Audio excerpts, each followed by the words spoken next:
Hi everyone, Matt Watson here from Carwow. Now, Chinese car makers have a history of ripping off the designs of other car brands, and while this plagiarism is less common these days, it still happens. But just how blatant is this fakery? Well, here are the Carwow worst ever Chinese copycat cars, past and present.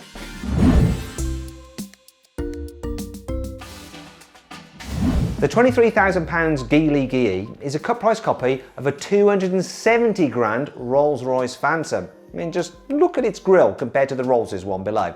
They're almost identical. Then there's a side profile. It's so similar too. Finally, compare the back ends. I mean, it's just outrageous, isn't it? There is one key difference though. Unlike the Rolls-Royce, which is a two-seater in its poshest form, the Geely has a single throne for its dignitary. I guess if you're going to buy a knockoff, you probably don't have many friends, do you? So you just may as well sit alone. The Zoti SR9 is a pretty convincing copy of the Porsche Macan. Actually, it's almost identical. At the front, the lights, grille and bonnet look exactly the same. At the side, they both have curvy bodies and sloping roof lines. It really is uncanny. It's not such a good copy round the back though, because the SR9's brake lights look more like they came off an old Cayenne. Still, it's not bad when you see that the Zoti SR9 costs just £12,000. That's a quarter of the price of the cheapest Macan. So that's why they do it then.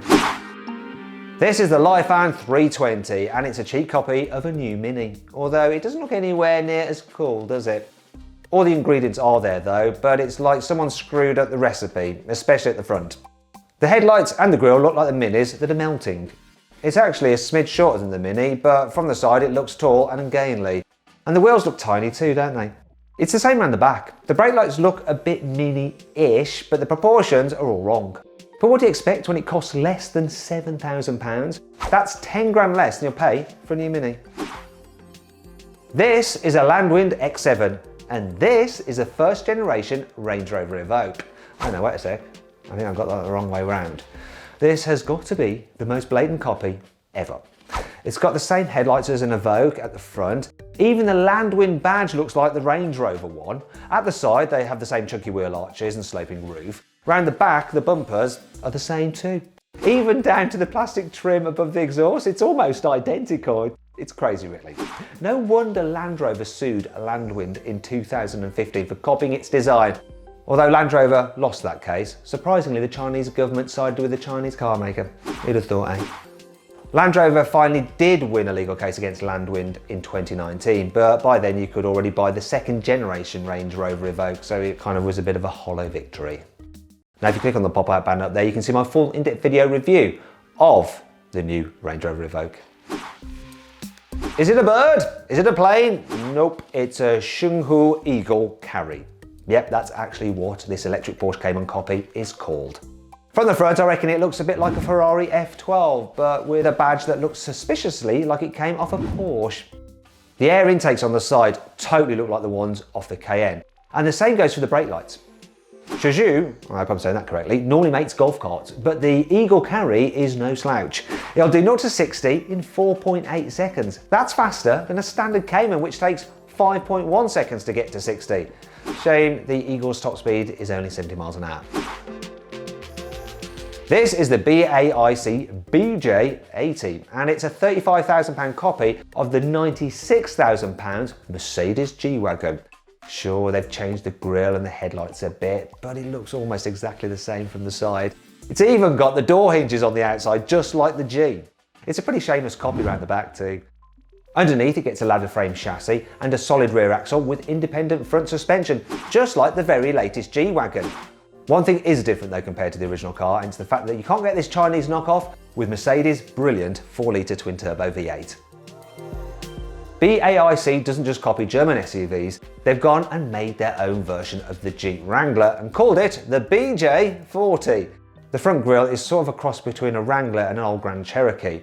The side is all Wrangler though. Check out the square wheel arches, the doors, and even the contrasting roof. The back is amazing though. It's actually hard to tell which car is which. Can you? The BJ40 is powered by a 2-litre turbo petrol engine with 218 horsepower, and it has proper 4-wheel drive, so it should be decent off-road. Yeah, it costs just £15,000, which means it's the same price It's a Suzuki Jimny, and you know how much I love those. Click on the pop-out banner up there to see me race a Suzuki Jimny off-road against a Mercedes G-Wagon. It's not just big 4x4s that get copied. The Chinese Aura R1 is a copy of a Honda E and Smart 4 electric cars. The front has two massive round headlights like the Honda E, but the side is much more like the Smart 4. You can even get it with the Smart's two-tone paint job. The back is like the Smart 2, all rounded and bubbly. Just so you know, the Aura's top speed is just 63 miles an hour, but that does help the range. You see, it can apparently do 186 miles between charges. That's a whole lot more than the Honda E's 136 miles and the Smart 4's EQ's 88 miles of range, which seem quite poor by comparison, don't they? The Haughey Bolliger B35 is like a weird mashup of an old Porsche Cayenne and Jaguar F-Pace.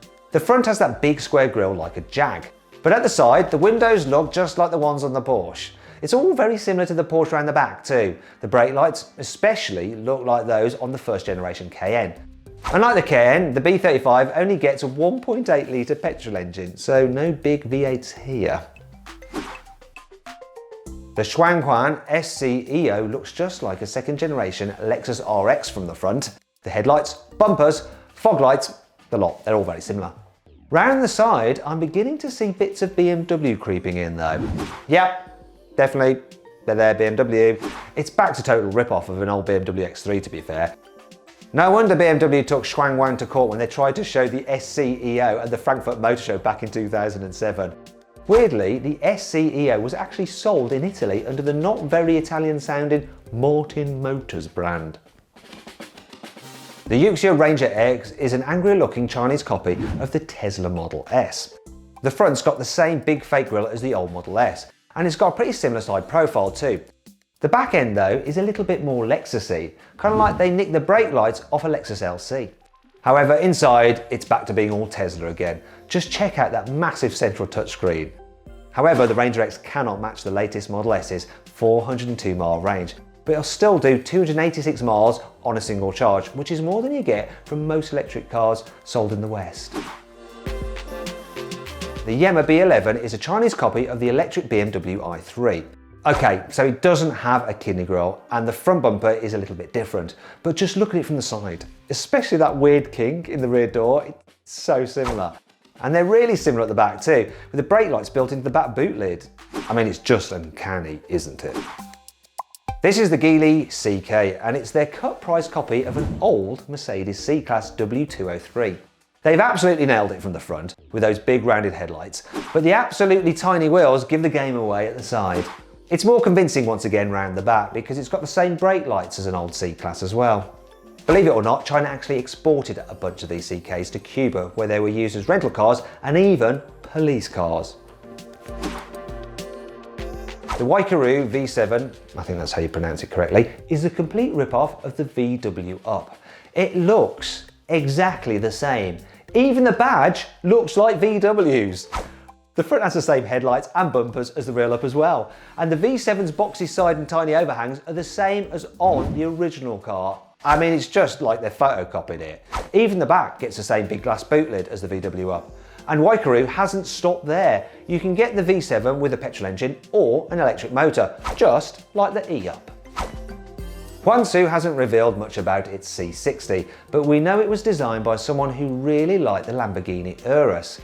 The pointed front end might not have the Lambo's colourful grille trims, but the headlights and the design of the bonnet ridge are very similar.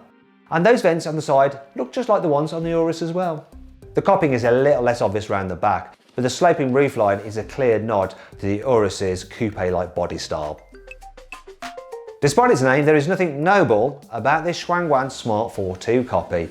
It looks like a Smart that's had a nose job. I mean, just look at that stretched front end. It looks even more like the Smart 4.2 from the side, especially when you see it in a two-tone paint job, and it's pretty similar around the back too.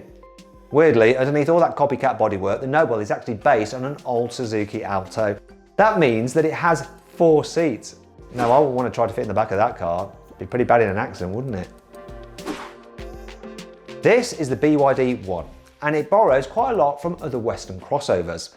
The front makes me think of a Ford EcoSport with the big grille and angular headlights. The side really reminds me of the first Renault Captur, especially that C-pillar. It's all EcoSport at the back though. I mean look, it's even got the stuck-on spare wheel and the boot lid like the EcoSport. What's a bit weird is why they chose to copy the EcoSport. It's not exactly the prettiest looking SUV now, is it? Oh well, each to their own. This is the Lifan Zwanglang, and it's a fairly convincing copy of a Ford S-Max. Sure, at the front, its grille is a bit bigger, but those headlights and the bonnet design look exactly the same, really. It has all the same creases down the side too, and the roofline is pretty much identical to the Ford's. The same goes for the brake lights, the rear bumper, and even the chrome strip on the boot lid. They all just look the same as on the S-Max. It's crazy that they can get away with that. This is the Channa X70A, and from the front it looks rather like an old Toyota Land Cruiser. Even the badge looks like a weird combination of the Toyota one and a Star Trek logo. Around the side, it's got a strong Land Rover Discovery 4 vibe going on though, especially that rear window and the crease on the back door. They haven't given the X78 a weird asymmetrical boot lid like the Disco though. Maybe that would have been a bit too obvious. The Geely BL is a weird cheapskate copy of the Toyota Mark IV Supra. Well, it definitely is from the rear end anyway. I mean, just check out those brake lights. Things do get a little less fast and furious around the side though, especially with those tiny wheels. At the front, it starts to look a bit more like an old Toyota Paso, and it's what makes you wonder why they just didn't copy the whole of the Supra's design, as that's a much better looking car. The most amazing thing about this copycat car though, is that BL actually stands for Beauty Leopard. What? Please subscribe to this channel for more videos, and if you click on the deals box to the right, you can see how much you can save on a new car at CarWow. Or click on the video windows below to watch another of my videos.